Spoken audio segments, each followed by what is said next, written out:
So this is a tour of the Florida Simulcast Group up on the roof. Here's our 220 antenna. It's still going strong after damn near 6 years now. 5 years. Used to have something there. There's some commercial stuff. That antenna is not in use anymore. We come around here, that's our 900 antenna. And let's see. Here's a DB420 over there. It's used for the GMRS. There's one over there. That's a 413 pointing towards St. Pete.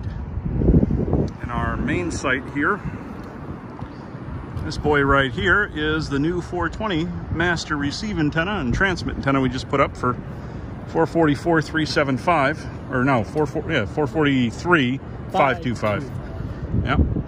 And then let's see. Yeah, that's a 900 over there. There's another 420, and you'll see back over there, there's a 413 over there. And that's the setup. That's what we have. And everything gets grounded down here off the roof. And it goes down to the subroof, over, gets grounded once again before it even comes in. And same thing with that coax that goes out there. And you can see the backhaul dish to St. Petersburg. And then some of the Hamlin equipment right there. So that's that is everything. Florida Simulcast Group, Tampa site.